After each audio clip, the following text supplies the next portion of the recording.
काळम्मावाडी धरण होण्यासाठी दूधगंगा वेदगंगा खोऱ्यातील अनेक लोकांनी आपल्या जमिनी देऊन मोठा त्याग केलाय। हजारो लोकांचं विस्थापन झालंय, मात्र अजून दूधगंगा खोऱ्याचं सिंचन पूर्ण झालेलं नाही। बऱ्याच वाड्यांवर त्यांना पिण्याचं पाणी मिळत नाही।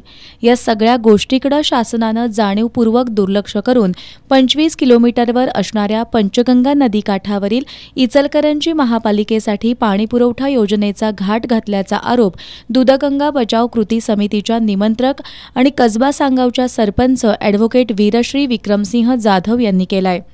शेजारी नदी असताना इचलकरंजीला इतक्या लांब अंतरावरून पाणी नेण्यात आर्थिक लाभाची शंका येते असं सांगत वीरश्री जाधव यांनी दूधगंगा काठच्या महिलांच्या वतीनं सरकारला निर्वाणीचा इशारा दिलाय।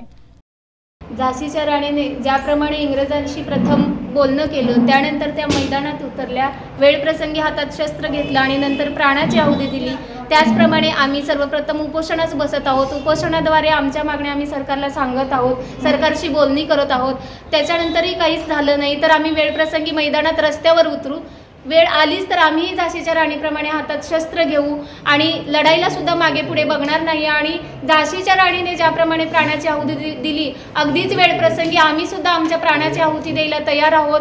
आणि सगळ्यात शेवटी म्हणजे मी अगदी स्पष्टच बोलते की आम्ही सरकारला अगदी बांगड्यांचा आहेर द्यायला सुद्धा मागे पुढे बघणार नाही।